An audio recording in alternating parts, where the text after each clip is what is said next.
Now available in paperback and e-readers, E-Steam Essential, The Devil's Diva reaches a turning point in her life with this powerful E-Steam series story. Get E-Steam Essential at online booksellers today. When I look at the series of failures as related to the DC Comics brand, I have to ask the executives who run Warner Brothers and the executives who run DC Comics, was it worth it? Was it worth changing the DC Comics universe in 2011? Was it worth changing icons that the world knew like Superman, Batman, Wonder Woman, The Flash, Green Lantern, and many others to create a new DC universe under the New 52 in 2011? And was it worth all of those changes and adapting all of those changes into movies when it all built up to the climax, which was the failure at the box office known as the Justice League? Now, when I ask those questions, the answer is right in front of us. Was it worth ending the classic iconic DC universe in 2011? No, because when we look at the series of failures since 2011, we clearly see that it really was not worth changing iconic characters to meet some sort of new standard established. Because when we look at those series of failures, from declining comic book sales, declining merchandise sales, and declining box office, it clearly was not worth the risk. And the risk that DC Comics and Warner Brothers executives took was trying to convince people that their new and improved superheroes were better than the iconic characters everyone knew and loved. Everyone knew the red trunks Superman. Everyone knew the Batman who had the yellow oval. Everybody knew the Wonder Woman who had the gold tiara and the magic lasso. Everyone knew those characters, but somebody at Warner Brothers thought everybody would take to like their brand new and improved DC universe. And they continued to persevere even in the face of collapsing comic sales that are way under what the DC brand was selling back in 2002 when Dan Dido took over DC Comics as the president and editor in chief. Now, before he took over, DC Comics at the comic shops was a strong brand. It was a brand that was selling regularly and, moreover, consistently on a regular basis. In fact, DC has always done very well at the comic shop, but he decided to come in and bring in stories like Identity Crisis, which changed the black and white world of the DC Comics universe into a gray place and a darker place. And that's what led to some serious declines with DC Comics. And then he implemented the New 52, which led to a further decline in DC sales as comic fans were alienated by them being told that the universe that they had followed for over 75 years was ending. And then after they were told this, they just decided they didn't have to buy these comics anymore. Moreover, what happened was a complete collapse of Warner Brothers DC Comics merchandising, because I saw this happen on toy store shelves as a toy collector. I walked in and I saw walls of DC merchandise sitting there and walls of DC action figures, t-shirts, and other merchandise just sitting there. People were so upset about this DC brand that they literally stopped buying DC products.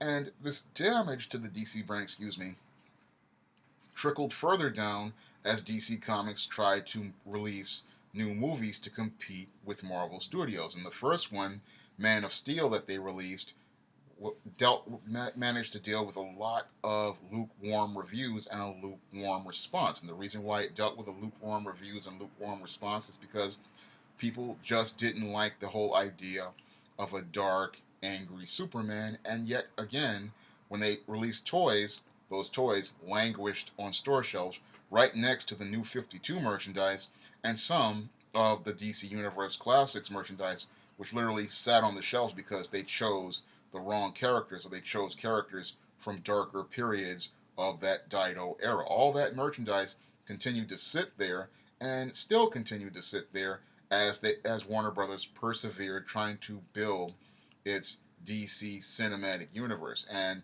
They continued to do this with Suicide Squad, Batman v Superman, and all that merchandise again continued to languish on toy shelves, and the comics continued to struggle at comic shops, and it led to a literal glut that at many comic stores, with many comic shop owners literally having to force to literally sell these comics for below what they paid for in quarter bins, 50-cent bins, and dollar bins because most people weren't touching DC Comics and its New 52 or the Convergence books or some of the Rebirth books. When it comes down to DC Comics, the brand has suffered severe damage over the last 8-9 years due to this complete reboot.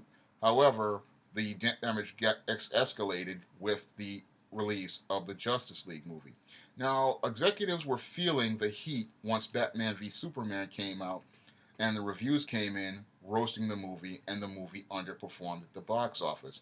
And there were efforts to start removing people from positions at Warner Brothers as related to the DC Comics brand because the damage was growing more and more extensive to the brand, and retailers were starting to complain about the gluts of merchandise, and comic shop owners were starting to complain about the gluts of product because they were getting stuck with these products and they weren't moving, and the movies just weren't making any money in spite of the budget. Now, Wonder Woman was one of the successes, but the success was primarily due to Patty Jenkins and the passion that she put into the film and the fact that she had a vision for the film. That was one of the reasons why Wonder Woman succeeded. However, at the toy aisle, Wonder Woman struggled, and you can still find Wonder Woman merchandise to this day. And again, that's related to the damage related to the DC Comics brand, which goes all the way back to 2011 and that reboot because many collectors feel no incentive to buy DC products anymore because they feel that there is no consistency to the DC universe and they feel that there is no direction to the DC universe. So they don't want to buy DC products because they feel like there is no real consistency to the universe or any direction to the universe. So they don't know how to build their collections. Moreover, comic fans don't know how to build their comic collections because they don't see that same consistency as related to the DC universe. So there's extensive damage to the brand, and all you have to do is go to a comic shop and see the walls of DC merchandise and DC Comics to understand the damage that was done. Now, the ultimate climax of this damage was the release of the Justice League movie. A trailer came out over a year ago, and that trailer was roasted by many. And the film had so many problems, it was deemed unwatchable in test audiences. And because it was deemed unwatchable in test audiences, they decided to bring Joss Whedon in to do reshoots and to try to repair this movie. Unfortunately, the damage was done, and once Justice League opened and underperformed, we started to see the beginning of the end for the management as it related to this DC product line because the damage to the DC brand is so extensive that it literally is going to require decades to rebuild. And it's damaged, it was so bad that literally Warner Brothers CEO Kevin Segura is rumored to be considered resigning because the damage is so bad to this DC Comics brand. Now, as I said before, it's going to take decades to rebuild this DC brand because so many people have been alienated by the way Warner Brothers and DC Comics have treated people, and the bad customer service and bad customer relations have alienated hundreds of thousands of comic fans and many other toy collectors and many other people who were longtime fans because once they were told, oh, the DC Universe is ending and they got no closure, they had no incentive to keep buying the new products. Moreover, they had no reason to spread the word of mouth about DC's new products. So there's a lot of bad blood as it relates to this DC brand, and that bad blood really needs to be cleaned up by whoever takes charge of Warner Brothers if Kevin Segura decides to resign. Because this DC brand desperately needs a new set of leaders, and there desperately needs to be a house cleaning at DC from top to bottom in all the division brands, from the publishing division with where Dan Dido works right now, and many of the other people like Jeff Johns, Jim Lee and Bob Harris are still struggling to get that brand up to speed, but can't do it because they were the ones who orchestrated the dysfunction. So you need new blood there. The DC licensing brand needs a complete overhaul because a lot of comic shops are now stuck with gluts of product as it relates to their DC collectibles line. And Mattel is still struggling to sell DC product when over a decade and a half ago they had no problem moving lines like DC Universe Classics, the original Batman line, and other action figure 6-inch scale lines, or even smaller lines like Brave and the Bold. They had no problem moving that stuff that's related to the classic universe. But this modern stuff like DC's multiverse, this stuff languishes on store shelves. So there needs to be something done with their licensing and with their own in-house products.